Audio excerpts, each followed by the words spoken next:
Why do we love ninjas so much? I mean, besides the obvious. It's not like ninjas are the only ones who are able to kick 12 kinds of ass from here to Sunday, but there's something about the way they go about doing it is so appealing. Coming out of the shadows to ghost some unsuspecting prey, they're supposed to be the perfect silent assassins, the embodiment of the human predator. In a phrase, their entire appeal rests on the fact that we don't know much about them. Think about the greatest fictional ninjas of all time. Ryu Hayabusa, Tenchu, Snake Eyes, Deathstroke, Ra's al Ghul. They're all cunning, deceptive, and not at all forthcoming. The fact that we're all on our back foot in regards to their intentions means we're also intrigued to discover what they are. However, this is also why I find ninjas, as characters, make for weak protagonists. The fundamental attributes of a ninja seem completely antithetical to your typical hero, so when they're cast as the protagonists, they tend to stop being ninjas. This is partly the reason why Naruto doesn't sit well with me. Besides adhering to the tropes of shonen anime religiously, our heroes are simply not ninjas. And I'm not talking about the fact that they don't wear black or have magical powers. Popular culture has warped the image of the ninja so much that there's no one definition of what a ninja can or can't do, or would or wouldn't wear. No, I'm talking about their actions and character. Naruto, Sakura, Kakashi, pretty much everyone who's aligned lawful in the show behave according to that alignment. They don't spring traps on unknowing targets, they attack foes head on, and deceptive techniques are used more for catching enemies off guard than actually subduing them. They're ninjas in name only, and it's another problem heaped on the pile of the many other problems that plague the show. Another thing about ninjas as heroes is that the more you learn about them as you would any other protagonist in any other story, the less interesting they become because the mystery is simply gone. It not only hamstrings Naruto's appeal, but also Ninja Cadets. Much like its way more popular cousin, Ninja Cadets follows the trials and tribulations of a couple of would-be ninjas as they learn their trade and what it means to be a magical ninja. Though it only lasted 2 episodes, thus sparing it from the god-awful reliance on filler, it nevertheless shares the elemental problems that plague Naruto. Make no mistake though, this is its own anime, with all the individual annoyances and tired plot cliches that come with it. During my research for the show, I came across a little factoid that said that this was the first anime to ever be put to DVD. Though I wasn't able to find a reputable site to verify this fact, if I were to judge how this DVD was coded, I'd databayo. The menu is one of the most condescendingly aggravating experiences I've had yet. Welcome to the Ninja Cadets training camp. Here's an extra treat for all of our loyal cadets.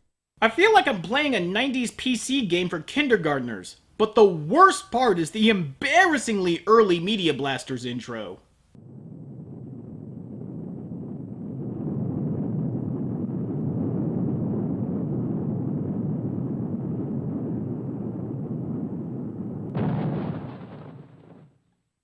Fuck, even I could do a better job than this.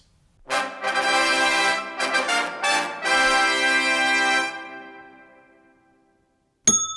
a jackass!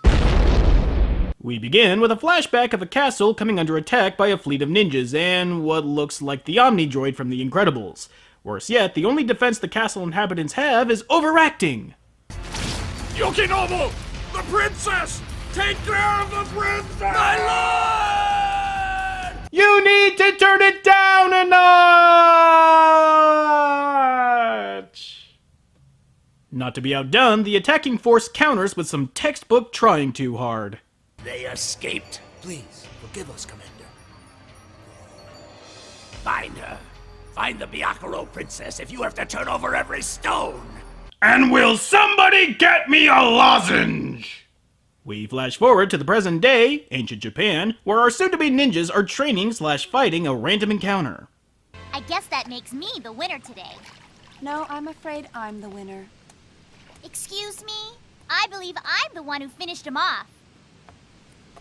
Don't be stupid. It was my last punch that finished him. So, you're a big loser. A big loser.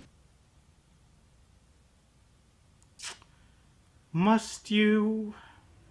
I'm to assume that these will be our Naruto and Sasuke stand-ins. Miss, let's see you pull this one off, cosplayers, and okay, that's just my Shirani. They didn't even attempt to hide the fact that that's my Shirani. I mean, the director of this heap worked as a key animator for Fatal Furies 1 and 2. All that's missing is a sign around her neck saying, "This is so not my Shirani because reasons and lack of tits." You liar. No, I'm not, cheater.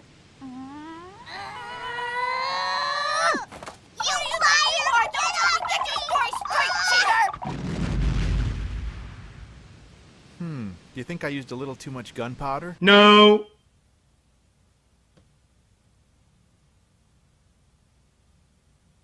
So, after a mild scolding from their instructor, the entire group of ninjas-to-be gather for lunch and to dump awkward and condescending exposition on us. Yume, you're taking part in the test tomorrow, too. Are you ready? Yes, of course. If you fail, you won't be recognized as a true ninja. You don't think she knows that, not Mai? Or do you really think she's that hapless? And further, if you do think she's that hapless, why is she fit to be a ninja?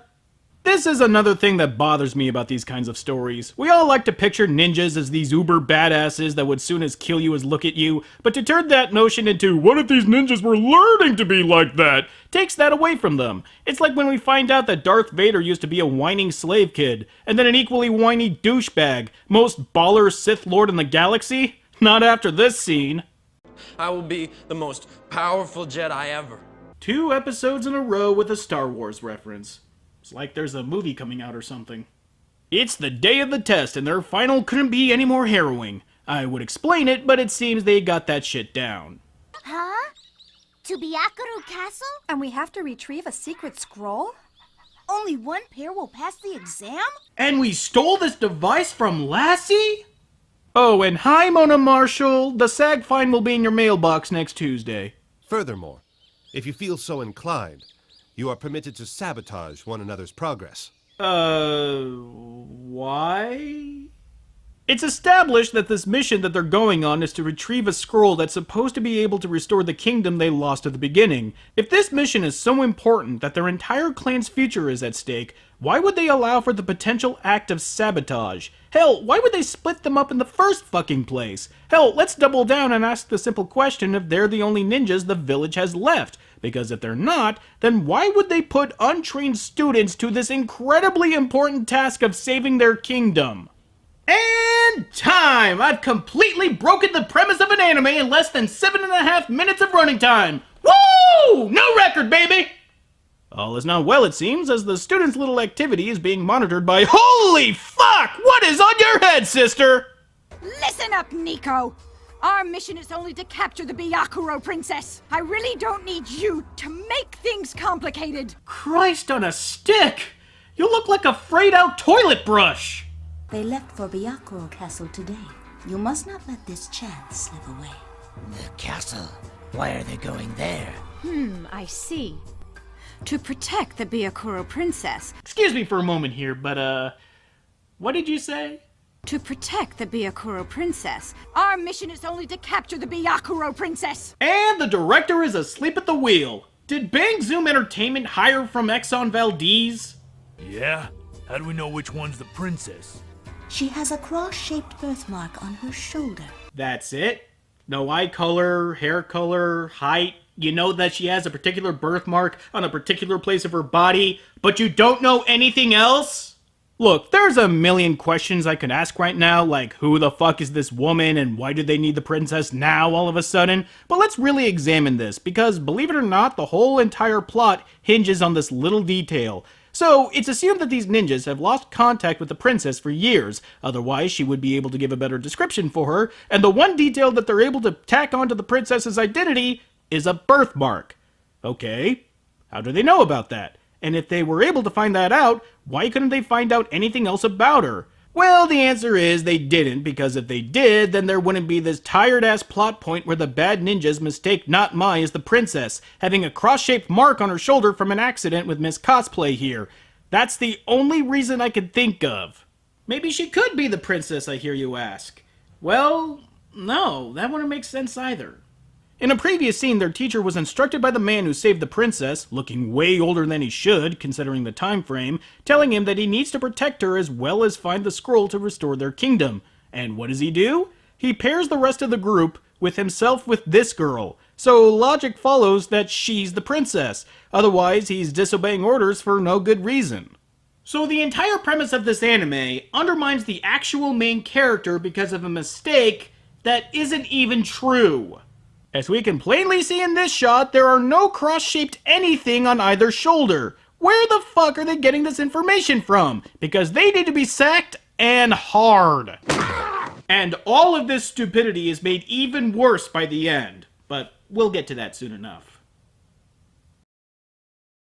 So, do they attack now while the girls are naked and vulnerable? No, of course not, you idiot! They wait until they're rested up and have their weapons before one of the ninjas sends their easily dispatched summons after them.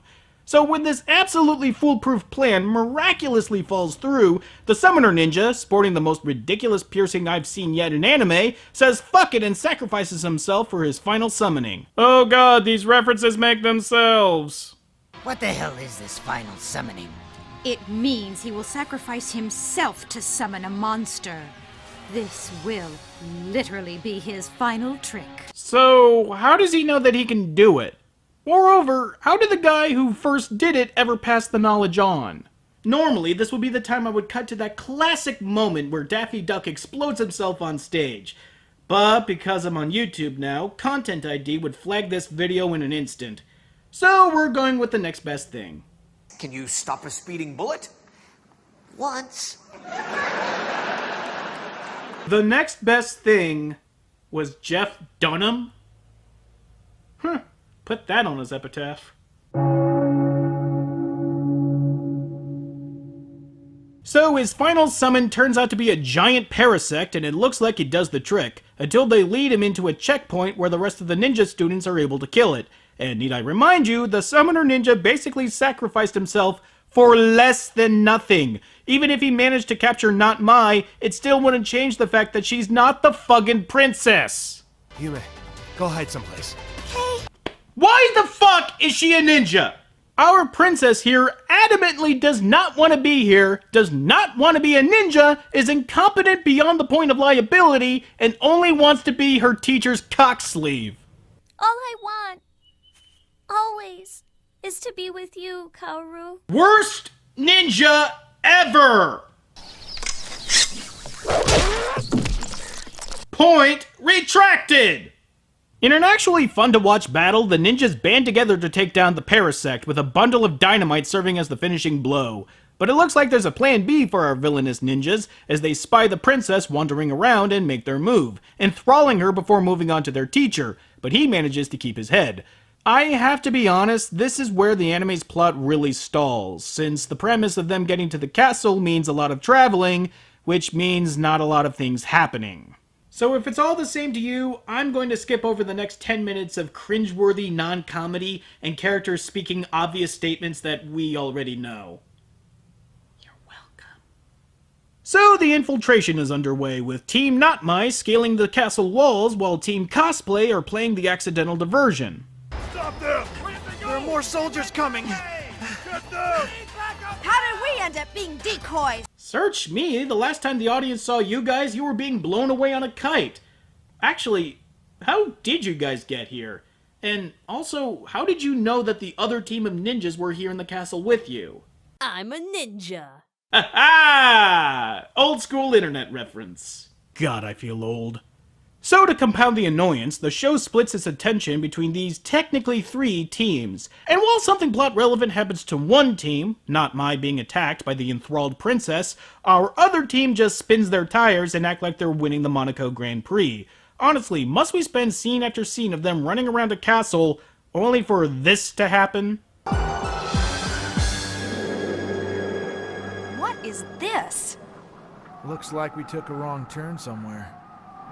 What a wrong turn! Nice read, Velma. The game is up as Not Mai is finally cornered by one of the waiting villain ninjas.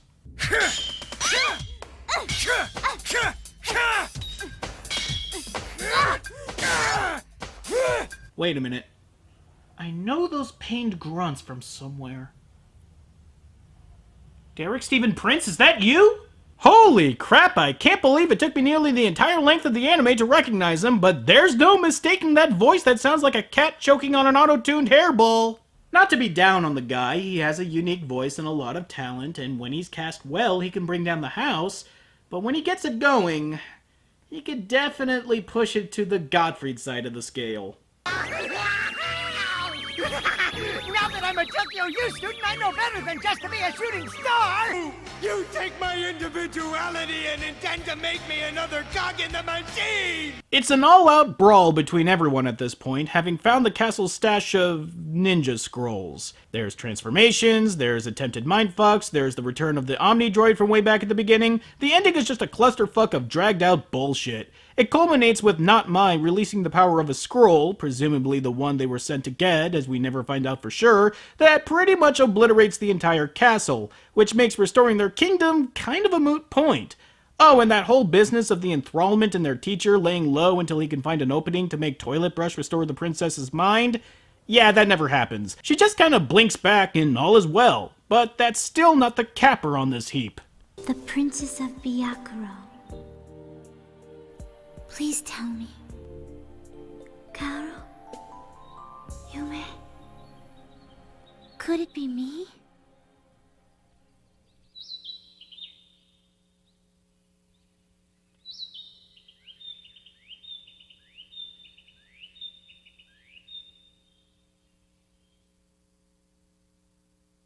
That's right! This is the second ninja anime in a row that just sort of ends.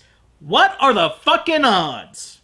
At the very least, there is a sense that some things have been wrapped up. It certainly didn't end with the demonic invasion of Earth, but how pointless was this whole anime? We know she's not the princess, even though everyone around her is convinced she is. Half the characters are missing for no adequately explained reason, and nothing was accomplished. This may very well be the most aimless, most needlessly confusing, and utterly useless anime I've screened yet. Hell, even the most wretched pieces of crap I've covered attempted to tell a story with a beginning, middle, and end, and didn't bother itself with a mistaken identity plot point that shears the veritable gears of the narrative. I can't even say this was a story. It was told that badly. Yeah, it had some cool fights and everything, but if that's all you wanted, why didn't you watch Dragon Ball Z? Oh wait, I can already answer that question. Because you already seen it.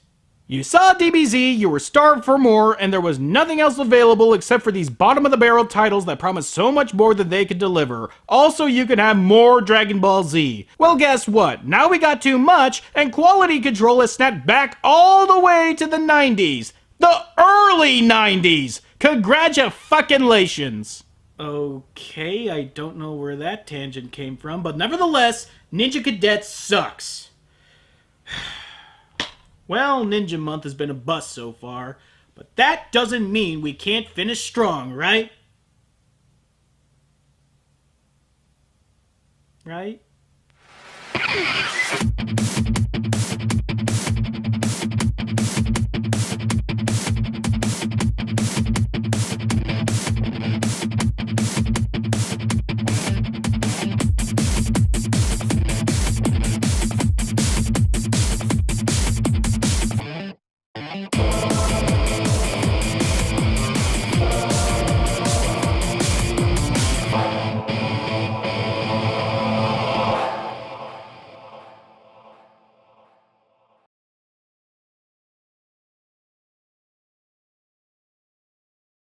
Long live your Lord High Regent Sage!